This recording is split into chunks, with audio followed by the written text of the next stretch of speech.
inicio a la sesión del día de hoy.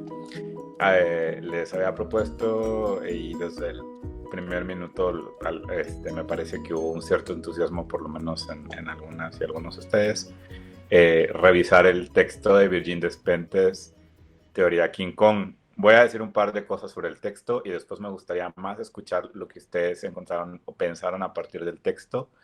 Lo primero que quiero decir es que es un texto que para mí fue una sorpresa y que además en algún tiempo era un poco inconseguible. Es un texto que además en una ocasión tuvimos la ocurrencia de invitar a una amiga feminista a hablar en un congreso sobre las mujeres, un congreso de psicología. Y entonces el título de su ponencia, además súper memorable, fue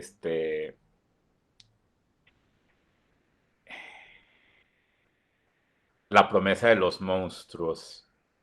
Y si mal no recuerdo, el subtítulo era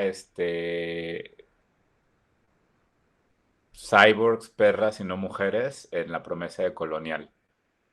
Que puede parecer un título muy duro, pero justamente lo que ella hacía era como explorar un poco esas. De hecho, creo que les refería algo a esa conferencia en un momento.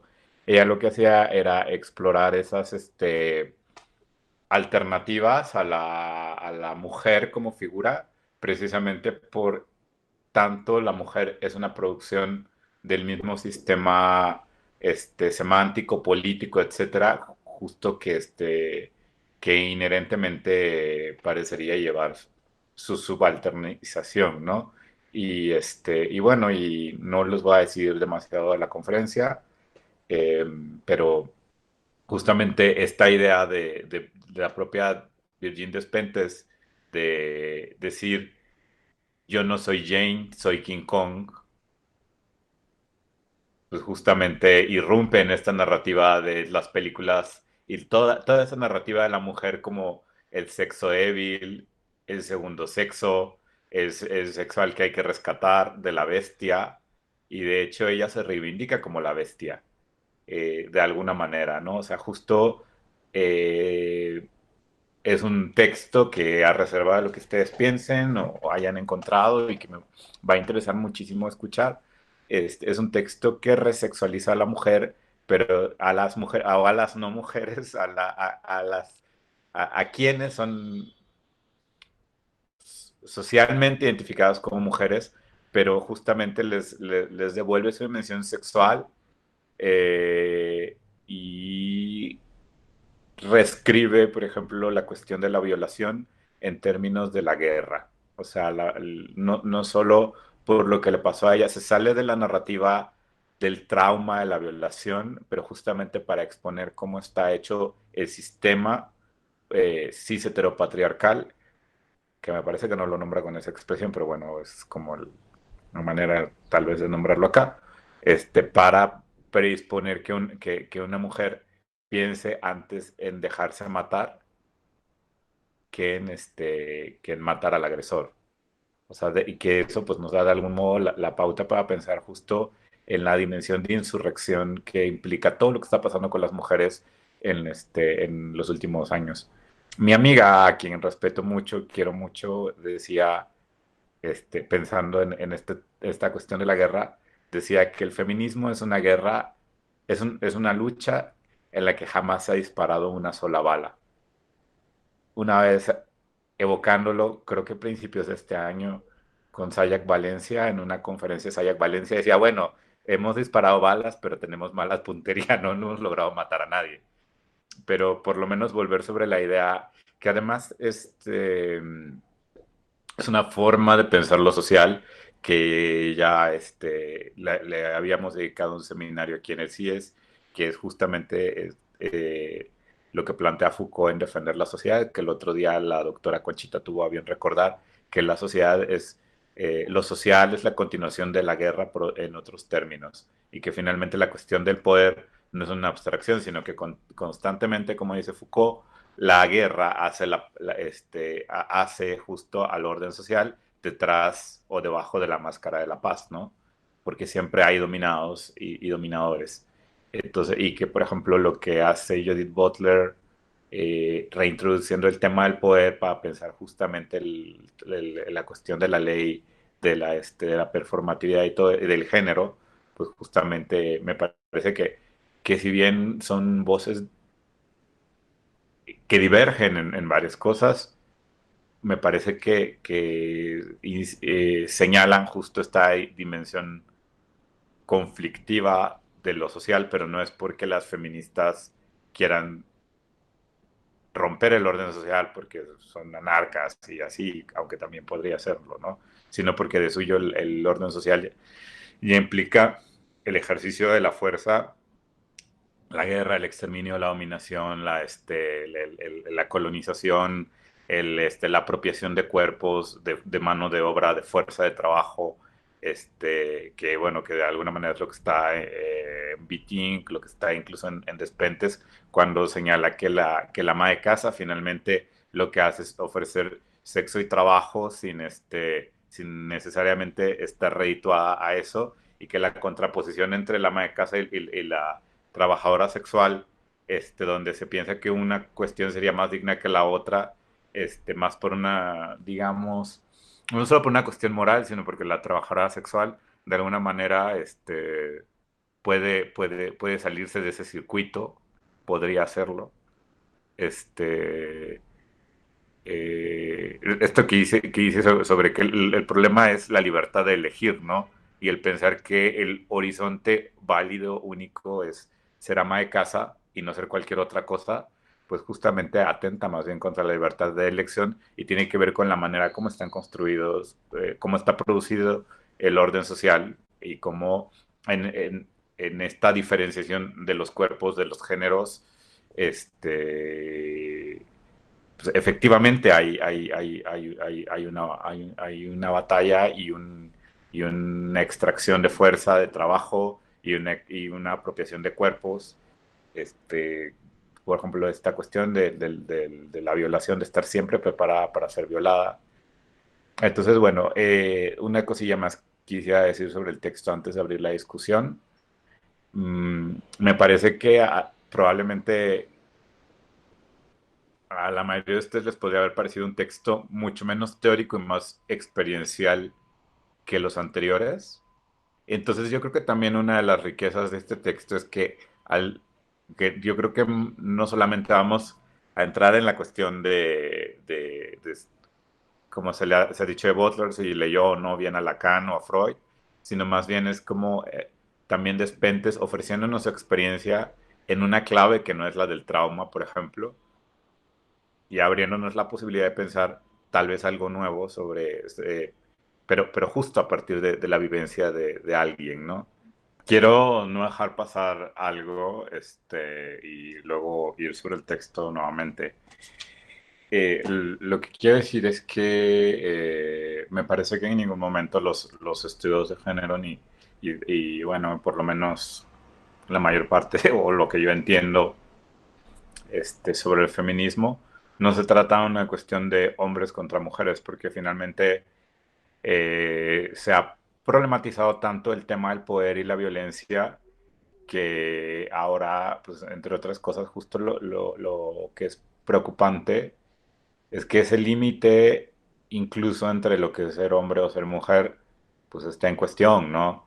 Ese límite entre lo que es ser, comillas, bueno, comillas, malo, está en cuestión. Ese límite entre ser dominado y dominador, o sea, se lo es o se está en la situación de ejercer violencia, por ejemplo, ¿no? Entonces, yo creo que una de las primeras cosas que hay que recordar es que no trabajamos con absolutos y me parece que no hay tanta ingenuidad en el feminismo como para pensar que se trata de absolutos de los hombres contra las mujeres, porque lo que aparece son las multiplicidades justamente y cómo en esas multiplicidades de repente, justo en cuanto al ejercicio de la fuerza, pues hay muchísimos grises. Por ejemplo, pues, no sé, alguien puede ser un sujeto económicamente dominado, sometido, carizado, etcétera, pero a su vez, no sé, por ejemplo, ejercer violencia sexual. porque las mujeres o los niños son más vulnerables. Bueno, de hecho, ahora que digo los niños y las niñas, hay un, hay, por ejemplo, se ha creado la gran narrativa de los niños versus los violadores. O sea, y hay que proteger a los niños de los violadores. Y entonces, por ejemplo, Save the Children, en alguna ocasión, revisando un documento de ellos, hacen notar que, qué sé yo, no me acuerdo la cifra, pero una gran parte de los abusos sexuales contra menores ocurren por parte de otros menores y la diferencia ni siquiera es solo la edad, sino el hecho de que el otro menor tenga un poquito más de poder, un poquito más de fuerza. Entonces, digamos que en cuanto a lo que es el ejercicio de la fuerza y de la violencia, no es una cualidad inherente de los hombres o de las mujeres. De hecho, Bitin me parece que apunta que no se trata simplemente de darle la vuelta a la tortilla de la dominación, sino que pues más bien es una cuestión que digamos sistemática en algún punto impersonal donde uno a veces sin darse cuenta se coloca en esa posición de quien está del lado de una forma de dominación. Por ejemplo, la discusión sobre los chistes racistas. Pues cuando yo enuncio un chiste racista, de alguna manera me estoy colocando en el juego del discurso racista. Aunque yo diga que es inocente, estoy haciendo, o sea, justamente estoy vulnerabilizando a un, no sé, a un grupo por su origen étnico o algo así, ¿no? Cuando yo hago un chiste misógino, pues estoy tomando es justo en el juego de los juegos discursivos, en los juegos de verdad, estoy tomando una posición discursiva misógina. Aunque yo diga, no, yo no soy misógino, solamente que pues, como el cuate del video, ¿no? Pues es que solamente es que así nos llevamos ella y yo, como el que le dijo a la novia que estaba enseñando demasiado en el Instagram, ¿no?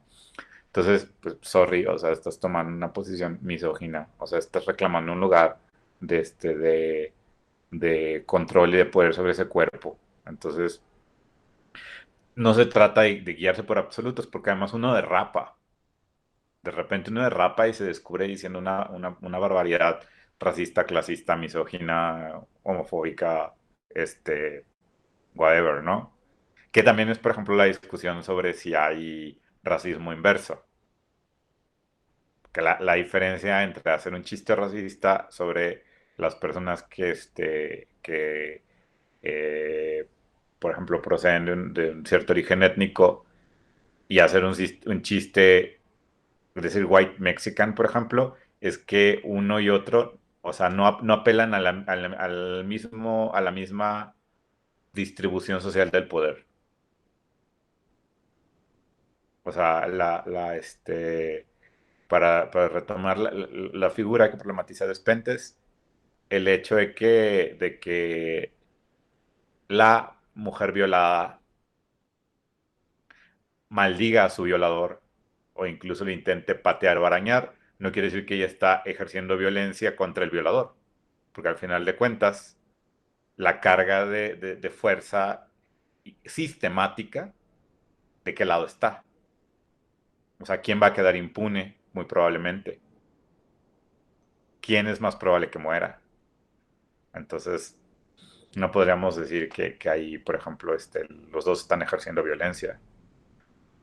Pero bueno, entonces nada más esa nota de que no se trata de los hombres contra las mujeres, nada de eso, porque incluso me parece que Despentes saluda la posibilidad de que los hombres, o sea, ella habla me parece que usa la figura de castración, pero no para hablar, por ejemplo, de la castración del pene y del poder y todo eso, que es hacia donde generalmente se van las narrativas, ¿no? Sino justamente de la parte, dice el texto, de la parte emocional, de la parte de la ternura, de la parte afectiva, ¿no? Entonces, por ejemplo, me parece que ella saluda la posibilidad de que haya hombres que quieran y que estén contentos con ser hombres, pero que quieran como vivirlo de otra manera.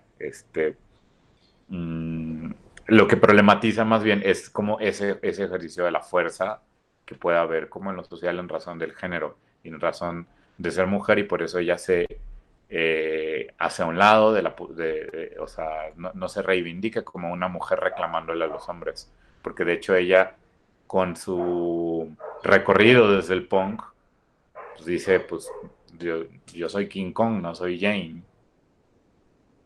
o Kate, no sé cómo era, pero bueno. Sí, iba a decir una cosa, que es de otro libro,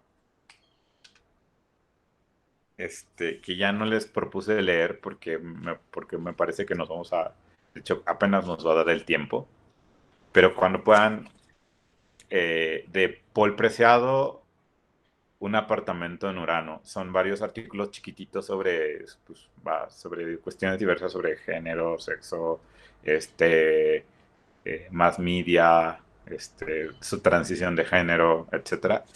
Pero, por ejemplo, Paul Preciado dice, por cierto, a propósito de estos universales que de repente el hombre, la mujer, esos bloques sólidos, los dominados, los dominadores, dice, lo que dice Paul Preciado, lo que denominamos subjetividad no es sino la cicatriz que deja el corte en la multiplicidad de lo que habríamos podido ser. Es una definición muy interesante de subjetividad. Sobre esa cicatriz se asienta la propiedad, se funda la familia y se lega la herencia. Sobre esa cicatriz se escribe el nombre y se afirma la identidad sexual. Entonces, repito, nada más les repito la cita. Dice Paul Preciado, el universo entero cortado en dos y solamente en dos. En este sistema de conocimiento, todo tiene un derecho y un revés. Somos el humano o el animal, a propósito de Despentes. El hombre o la mujer, lo vivo o lo muerto. Somos el colonizador o el colonizado. El organismo o la máquina. La norma nos ha dividido. Cortamos en dos y forzado después a elegir una de las dos partes. Lo que denominamos subjetividad no es entonces sino la cicatriz que deja el corte en la multiplicidad de lo que habríamos podido ser. Sobre esa cicatriz se asienta la propiedad, se funda la familia y se lega la herencia. Sobre esa cicatriz se escribe el nombre y se afirma la identidad sexual. Entonces vean, y que además, si mal no recuerdo, este libro, que por algo, sí, por algo me acordé, el prólogo lo escribe Virginia Despentes. Entonces, bueno, les recomiendo mucho el apartamento en Urano. Pero bueno, volviendo justo tomando este hilo, o sea, justo de somos el animal o el humano, Virgin Despentes opta por el animal justamente para hacer saltar las tuercas de lo que parece tan sólido de lo humano, ¿no? Y del binarismo hombre-mujer. Y bueno, cosas que yo quisiera como ir como tomando al pasar y a ver si las podemos pensar un poco. El hecho de que al colocarse como King Kong, dice desde el primer párrafo, escribe para las excluidas, dice del mercado de la buena chica. Justamente en la medida en la que la cuestión tiene que ver, o sea, sí, va a estar apelando como al conflicto, pero también a la fuerza de trabajo, al mercado, al consumo. Y por ejemplo, dice un poquito más adelante a propósito del señalamiento de Yolanda sobre los hombres. También escribo para los hombres que no tienen ganas de proteger, para los que querrían hacerlo pero no saben cómo, para los que no saben pelearse, los que lloran con facilidad, los que no son ambiciosos ni competitivos, los que no la tienen grande ni son agresivos, los que tienen miedo, los que son tímidos, vulnerables, los que prefieren ocuparse de la casa que ir a trabajar, los que son delicados, calvos, demasiado pobres como para gustar, los que tienen ganas de que les den por atrás, los que no quieren que nadie cuente con ellos, los que tienen miedo por la noche cuando están solos. Entonces, o sea, justo también es un texto que no es de los hombres y las mujeres separados o de las mujeres contra los hombres, sino, por ejemplo, el ya enunciar desde el inicio el mercado de la buena chica también divide las aguas entre el mercado de los sobre el mercado de los cuerpos, ¿no? Y entonces los hombres que podrían estar en una posición que no es la de el protector que consume, que quiere tener a la señorita o las múltiples, la multiplicidad de señoritas, el harem de señoritas. Hay un libro que yo nunca pude conseguir, que por cierto se me antoja muchísimo, que se llama Para una teoría de la señorita, o algo así se llamaba el libro. Que justamente lo que yo recuerdo por lo que me llamaba tanto la atención, es porque la figura de la señorita, tan justo culturalmente, es como es la señorita inmarcesible como las vírgenes de la tierra prometida, o sea, que se renueva, o las señoritas adianas que se renuevan constantemente para ser vejadas una y otra vez, pero que al mismo tiempo la señorita es como el modelo modelo mercadológico de lo que todas quisiéramos ser, ¿no? Inmarcesibles, como atractivos, atractivas, atractives, dependiendo cómo nos coloquemos, este, seductores, etcétera. Entonces, pues sí, el mercado de los cuerpos. Que no me considero un experto en Foucault, solamente soy un lector más o menos sistemático de Foucault, pero estoy lejos de considerarme y tampoco creo que se pueda hacer o que valga siquiera la pena ser experto en Foucault. Ahorita tengo un seminario que se llama justo La imposibilidad de ser Foucaultiano, que va un poco en ese rollo de cómo Foucault no produce expertos. Entonces es muy, bueno, no sé, pero bueno, ese es otro espacio en el que estoy hablando de estas cosas, pero lo que sí me parece es que por lo menos si seguimos a Foucault, y me parece que también eso no está nada lejos de lo que proponen o intentan o experimentan, no solo las feministas, sino también mm, otros grupos que problematizan el orden social. Pero bueno, lo que Foucault piensa es que más que un estado utópico de las cosas en el que todos vamos a estar como agarrados en la mano, eh, debajo del arco iris, lo que piensa es que hay prácticas de libertad. O sea, que finalmente, por lo menos hasta donde él lo pudo pensar, y creo que por ahí yo no sé qué podemos pensar ya, pero él hasta donde se quedó en los 80 fue, bueno, pues justo las prácticas de libertad. Lo que él habla de prácticas de sí, tiene que ver, habría que pensarlo así como prácticas de libertad, donde con lo que está dado, uno hace algo diferente, pero que además esas prácticas no son individualizantes, aunque las singularidades tienen su mm, lugar clave ahí. O sea, pero no son prácticas, o sea, por ejemplo, lo que se le ha criticado mucho a Foucault sobre el sí mismo, el cuidado de sí y todo, o sea, como se trataba de una narrativa de lo individual, me parece que es más como el pensar las posibilidades singulares pero al mismo tiempo me parece que él va dando cuenta de cómo se trata de una tarea en colectivo, ¿no? Yo encuentro en el curso del Coraje a la Verdad, que fue el último curso que él dio, apenas un poco antes de morir el mismo año, encuentro que él apela muy recurrentemente a la dimensión de lo colectivo. Digo, no me voy a poner a hablar de ese curso aquí porque se nos van a ir las 2 horas y nunca vamos a volver a Despentes, entonces pero nada más en el comentario que hace sobre Sócrates y la manera como plantea las últimas palabras de Sócrates le debemos un gallo a Asclepio, que, que ha sido interpretado muchas veces como que Sócrates estaba cansado de la vida y la muerte era la curación de la vida. Más bien, lo primero en lo que Foucault pone el dedo es que no dice le debo un gallo a Asclepio, le debemos. ¿Por qué? Porque la tarea de la filosofía era una tarea colectiva y la cura es una cura colectiva, que no era que no era ahí la cura solo de lo físico del cuerpo, ¿no? Entonces, me parece que cuando él habla del cuidado de sí, habla también de la dimensión de lo colectivo. Y me parece que justo los movimientos sociales, con o sin mucha teoría, creo que justo ponen en juego eso, ¿no? De la experimentación de lo colectivo, como para tratar de producir algo diferente. Y el llamado de Despentes justamente a pensar, por ejemplo, desde una experiencia que puede ser ¿saben? Hay una, no, le iba a comentar justo en este momento, pero me lo voy a llevar por otro lado.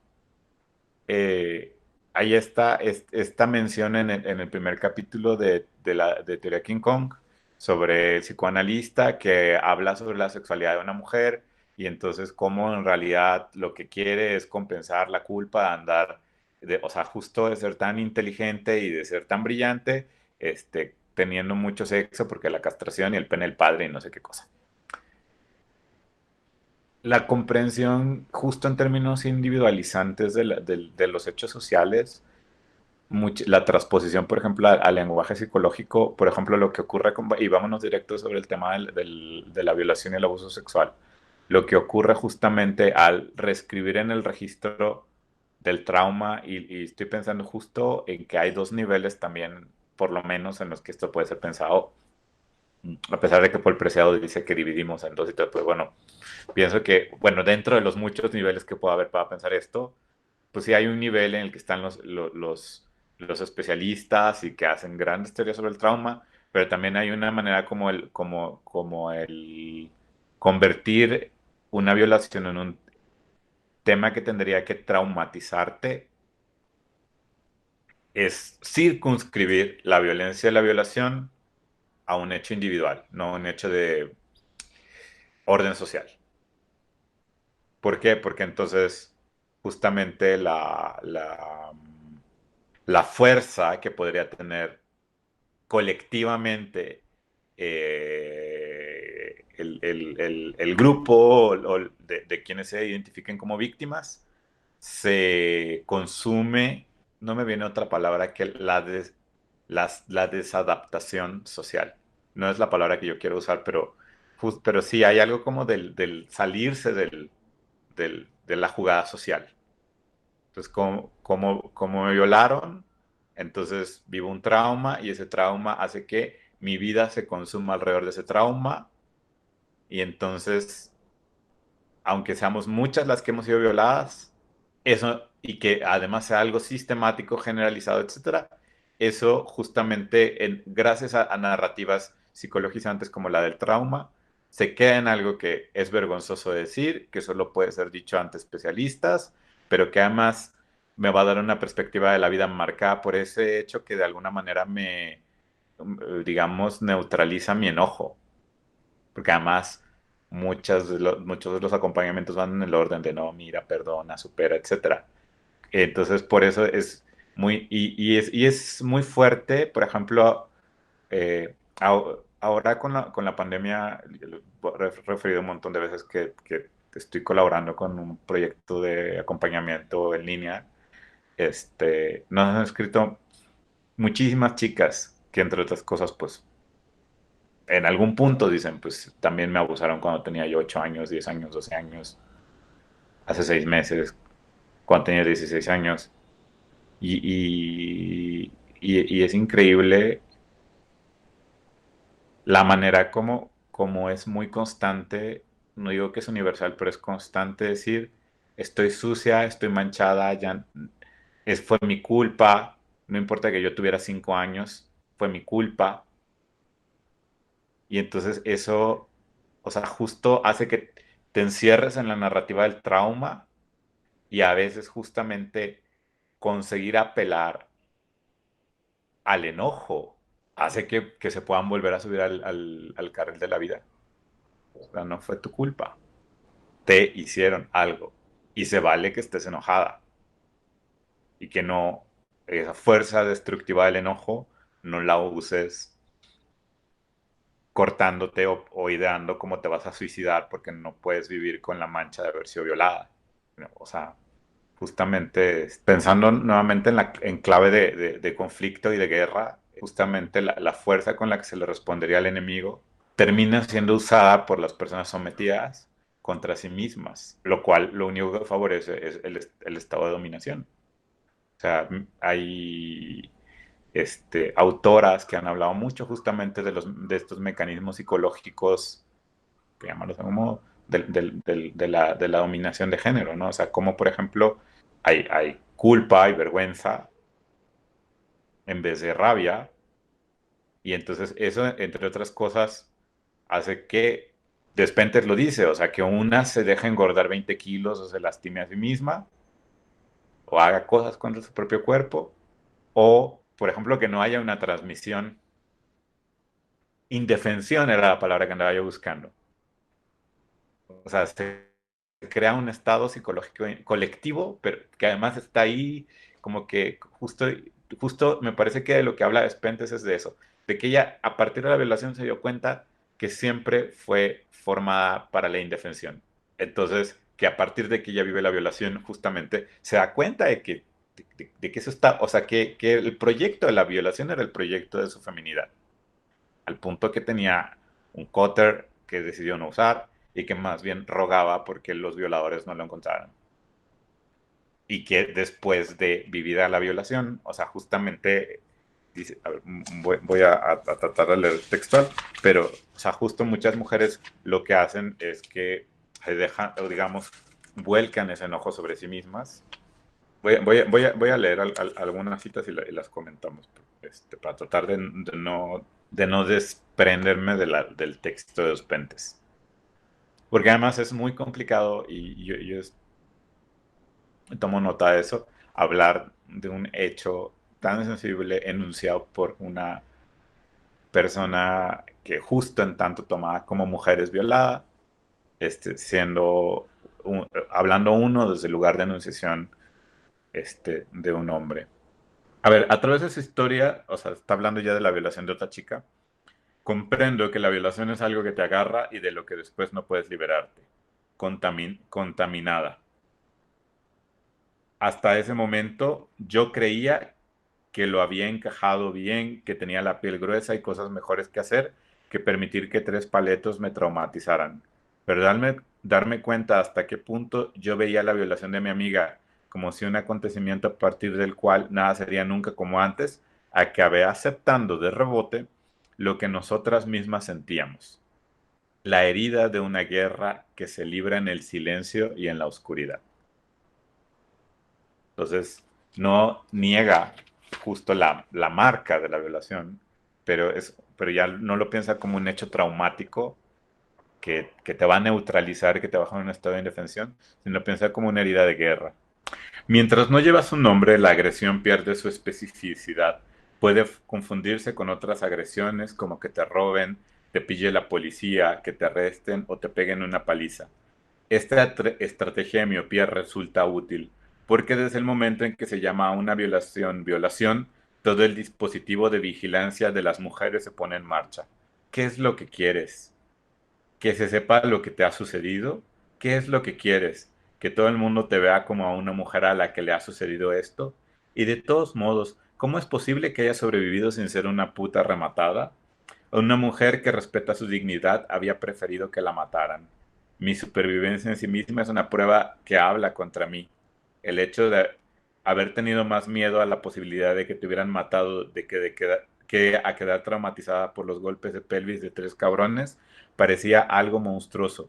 Yo nunca había oído hablar del tema en ninguna parte. Gracias a mi condición de punky practicante podía vivir sin mi pureza de mujer decente, porque es necesario quedar traumatizada después de una violación.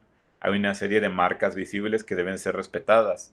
Tener miedo a los hombres, a la noche, a la autonomía, a que no te guste ni el sexo ni las bromas. Te lo repiten de todas las maneras posibles. Es grave, es un crimen, los hombres que te aman si se enteran se van a volver locos de dolor y de rabia. La violación es también un diálogo privado a través del cual un hombre declara a los otros hombres, yo me follo a vuestras mujeres a lo bestia. Así que el consejo más razonable por diferentes razones sigue siendo, guarda eso en tu fuero interno, asfixiada entre 2 órdenes. Púdrete puta, como quien dice. Así se evita la palabra, a causa de todo lo que la palabra abarca. En el campo de las agredidas, como en el de los agresores, todo el mundo da vueltas en torno al término. El resultado es un silencio cruzado.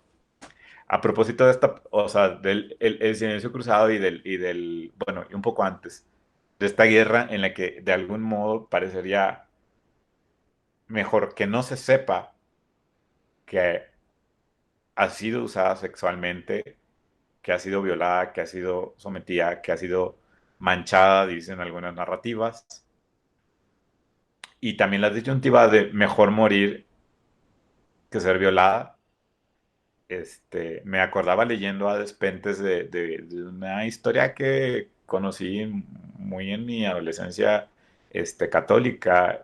Hay una santa que es hay dos santas en la Iglesia Católica que son las santas de la pureza. Eh, Santa Inés, de los tiempos romanos, de ella no sé mucho, y hay una santa del siglo XX que se llama María Goretti. Entonces, María Goretti justamente fue santificada por el hecho de que, reconocida como santa por el hecho de que el vecino, un joven, decide intentar tener sexo con ella, ella no accede, justamente por el tema de guardar la pureza católica y eso, y entonces el tipo la intenta abusar y ella se defiende y entonces él me parece que le clava un puñal o algo, bueno, pero el caso es que la hiere de muerte y entonces cuando la llevan al hospital, una de las cosas, bueno, ella fallece en el hospital, perdonando al agresor, por supuesto, y y cuando ella fallece, la autopsia, por lo menos a como lo transmite la Iglesia Católica, una de las cosas que fue a fijarse no fue tanto, o sea, la trayectoria de la herida y no, o sea, si había sido mancillada o no. Y entonces la Iglesia Católica la canoniza, la declara santa, precisamente como mártir de la pureza, justamente en las en justo el extremo de eso que Despentes denuncia. Mejor dejarte matar que perder tu pureza, ¿no? Entonces, es toda una... y por supuesto, o sea, cuando la Iglesia Católica declara santa a María Goretti, la propone justo como ejemplo para las mujeres, especialmente para las jovencitas.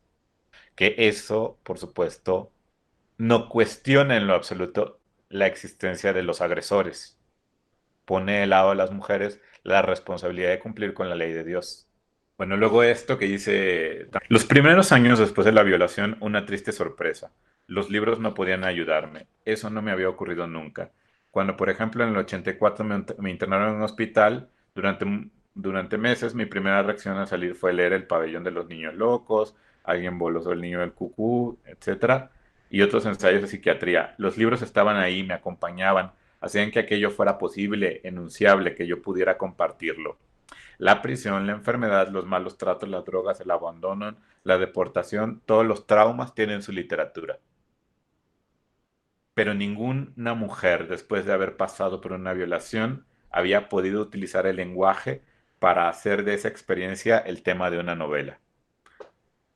Nada, ni guía ni compañía. Eso no pasaba al dominio de lo simbólico. Es asombroso que las mujeres no digamos nada a las niñas, que no haya ninguna transmisión de saber, ni de consignas de supervivencia, ni de consejos prácticos y simples, nada. Este libro es del 2006. Ahora yo diría, las mujeres empiezan a hablar de esto. ¿Me too? Bueno, no sé si empiezan, pero se oye más su voz hablando de esto. Bueno, luego hablar bueno, tomar nota de los hombres hablando de las mujeres y las disputas sobre él. Justamente, es muy curioso al mismo tiempo que las mujeres no hablan de algo tan recurrente en la experiencia de vivirse como mujer, vivir en un cuerpo generizado, asignado a mujer, que no hablen, que haya tanto silencio en torno a la violación. Hay una multiplicidad de narrativas sobre la sexualidad femenina enunciada por parte de los propios hombres. Hay una frasecita que dice, justamente hablando de la violación en las películas, dice, cuando los hombres ponen en escena a personajes femeninos, rara vez suele ser para intentar comprender sus vivencias o lo que ellas sienten como mujeres, porque refiere a películas en las cuales la violación aparece como el disparador de la trama, pero que lleva justo a la venganza o lleva a, digamos, a explicar la historia a la mujer.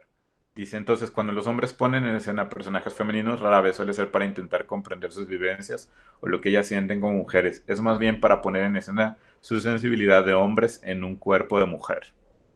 O sea, estas mujeres de esta narración son mujeres imaginadas por los hombres, pero no son... Yo creo que una de las cosas tan contundentes de este libro es que es una mujer hablando a partir de entender desde la violación la guerra que hemos referido en distintas ocasiones, que no es un mero topos narrativo, ¿no? O sea, que efectivamente hay una guerra con sus bajas y donde uno de sus mecanismos justo es la violencia sexual. Luego refiere lo de no haber agredido, de no haber respondido a la violación utilizando la navaja, y incluso si eso se debía a que eran tres agresores, y dice, creo que habría reaccionado de la misma manera si hubiera habido un único chico contra mí. Era el proyecto mismo de la violación lo que hacía de mí una mujer, alguien esencialmente vulnerable. Se domestica a las niñas para que nunca hagan daño a los hombres y las mujeres las llaman al orden cada que se saltan esta regla. Una última cosita y abrimos nuevamente la ronda de comentarios. Posviolación. La única actitud que se tolera es volver la violencia contra una misma. Engordar 20 kilos, por ejemplo, salir del mercado sexual porque has sido dañada, sustraerte voluntariamente al deseo. En Francia no se mata a las mujeres violadas, pero se espera que sean ellas mismas las que tengan la decencia de señalarse como mercancía deteriorada, contaminada, putas o feas que salgan espontáneamente del vivero de las casaderas.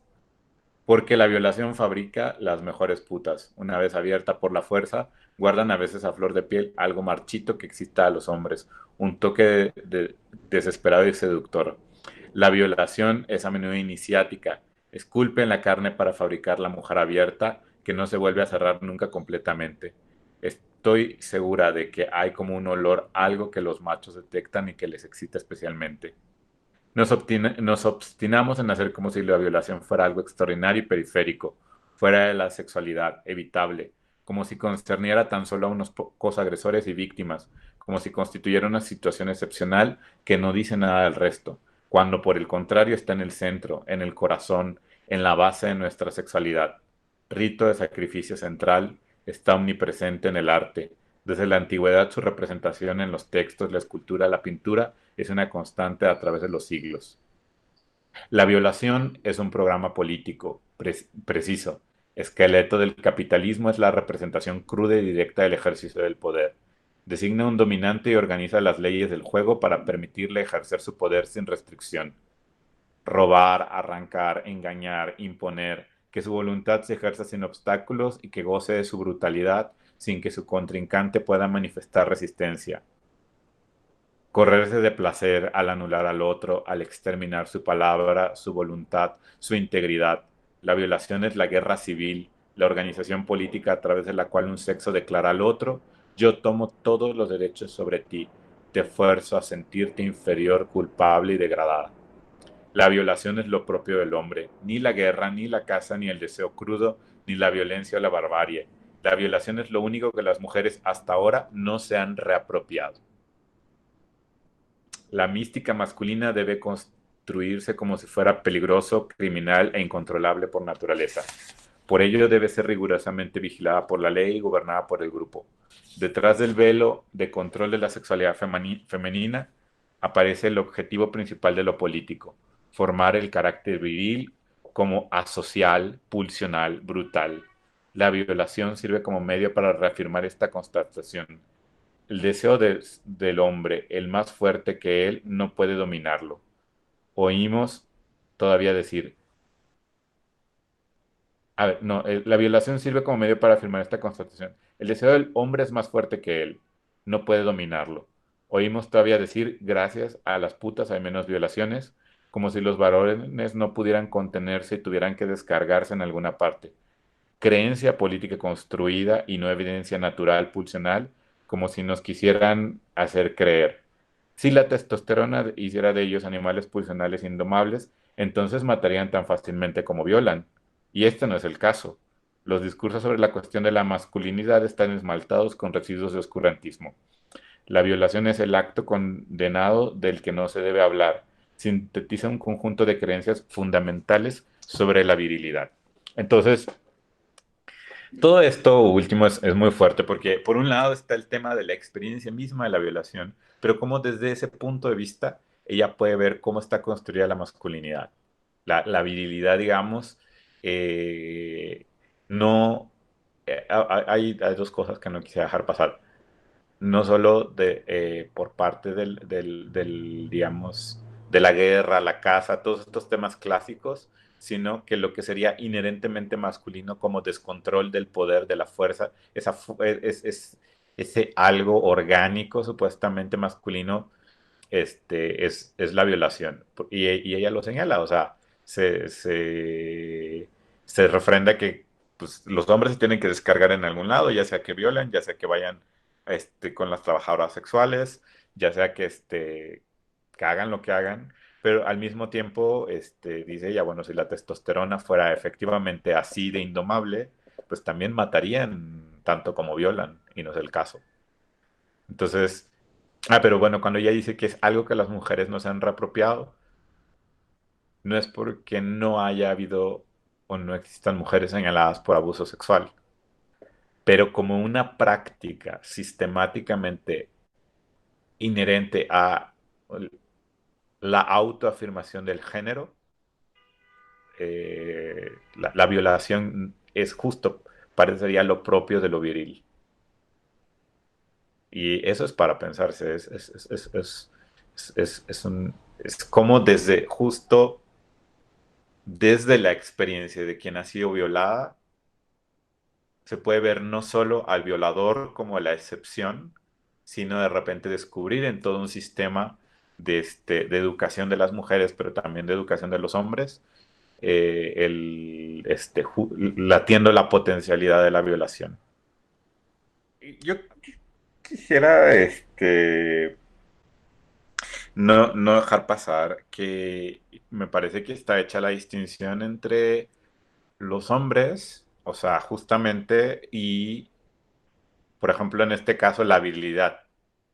O sea, el pensar el ideal de la virilidad como una producción cultural y que además no es una abstracción, sino que tiene que ver con prácticas discursivas. Bueno, que de hecho, por ejemplo, Foucault va a decir en la arqueología del saber, el discurso es una práctica, se hacen cosas con los discursos, y no en el sentido solo del acto de habla, sino que justamente, por ejemplo, la cuestión de la fuerza se ejerce es inherente al uso de la palabra, ¿no? Eh, entonces, en ese sentido, me parece que si bien podrían y seguramente hay contradicciones dentro del propio discurso de Virgin Despentes, como en el de todos, todos tenemos nuestras contradicciones y luego por eso terminamos tumbados en un diván por 10 años, ¿no? Porque nos damos cuenta de que esta multiplicidad que somos, que está engañosamente delimitada en la suposición de que somos de una sola pieza, ¿no? Eh, pero bueno, pero una que yo creo que que no hay, que a lo mejor ahí este, se le encendieron las alarmas a Jaime, pero a lo mejor esta no está, es la contradicción de que sí habla de los hombres, pero no habla de los hombres. Me parece que distingue justo el sistema, por ejemplo, o las producciones culturales como la virilidad, justamente, eh, de los hombres como, digamos, individuos concretos, ¿no? Donde pues obviamente también la pregunta sería, y que yo creo que es una pregunta que Yolanda se hacía, si pues alguien encarna ese ideal de la mujer del hombre, no. De hecho, muchos hombres sufren por no encarnar ese ideal, ¿no? Por no ser suficientemente atléticos, suficientemente jóvenes, suficientemente guapos, suficientemente potentes, suficiente. Entonces, bueno, o sea, creo que esa diferencia entre los sujetos concretos y ese ideal de virilidad, y lo que me parece que ella denuncia es ese ideal de virilidad. Que lo haces en el psicoanálisis, creo que parte de la propuesta del seminario era ver qué se dice desde otros lados porque justo luego tenemos esas dificultades para dialogar con estas, con esto que como quieras está diciendo afuera de nuestros consultorios. Y entonces era como hacer una inmersión donde encontramos esa extrañeza, de repente hasta sentimos que se trata de una predicación. La semana que viene yo espero que ya podamos volver sobre sobre lo que dicen, por ejemplo, autoras que ya situadas en el psicoanálisis, pero al tanto de lo que ocurre también con el género, pues plantean problemas que tal vez ya nos van pareciendo que nos reintroducen en nuestro terreno, ¿no? Pero después de enterarnos un poquito de qué es lo que se dice afuera, ¿no? De dónde abreva. Al final, pues en esta multiplicidad también de maneras de producir saber, este, no necesariamente están en contradicción. ¿Por qué? Porque, por ejemplo, que alguien como Virgin Despentes o que alguien como Paul Preciado, como alguien como Sayak Valencia, quien también quisiera que pudiéramos leer un artículo chiquito de ella, que alguien como Judith Butler planteen cuestiones relativas a la psique desde lo social, pues probablemente pues al final de cuentas va a hablar de generalidades. Y eso no necesariamente entra en contradicción con algo que yo creo que sí nos es más propio del psicoanálisis, la manera como el psicoanálisis puede aprehender el registro de lo singular. Entonces son juegos distintos, pero al mismo tiempo, justo por aprender el registro de lo singular, de repente como que las cuestiones más generales, no todas las podemos abarcar, ¿no? Entonces, pero eso sí tiene el psicoanálisis, es hasta donde yo entiendo, la única práctica en Occidente que tiene la capacidad de acoger el registro de lo singular de una manera tan radical. Lo que Jaime llama intrapsíquico, yo lo pensaría más en términos así de singularidad. Y que crea condiciones como justamente para lograr la singularidad. Bueno, ahora lo que no quiero dejar tampoco a hacer notar es que se está convirtiendo en una discusión entre hombres hablando de las experiencias de las mujeres y entonces ahí me asusta muchísimo que al final terminamos volviendo, o sea, ¿Puedo hacer? finalmente este doble juego entre lo social y lo singular, donde lo social, además, esto es una cosa que la primera vez que la dije se me ocurrió justo en un seminario de CIES que estábamos leyendo el poder psiquiátrico, y ahí fue donde me cayó el 20 de algo.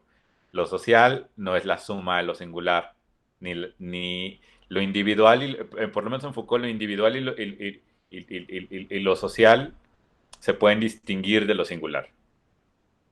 Entonces, en ese sentido, lo que ocurre, digamos lo singular es un registro que está diferente, no es simplemente algo que se deduce de lo social, ni que sumado produce lo social, ¿no? Es otro juego otra manera de sistematizar las experiencias y de hacer posibles cosas.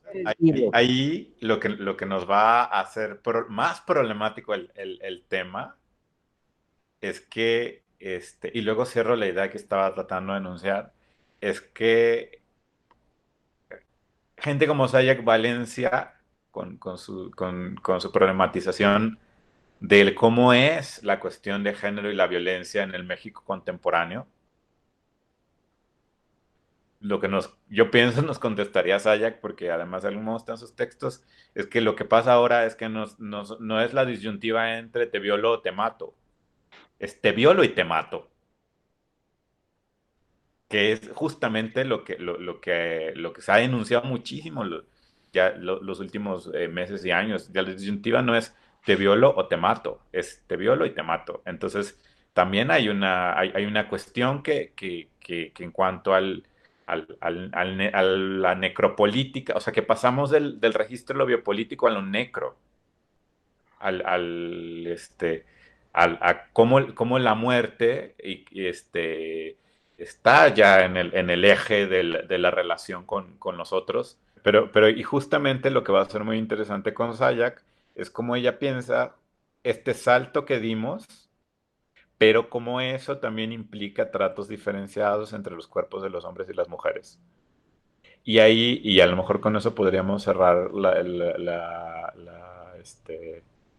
el comentario del día de hoy y hablamos de lo que sigue.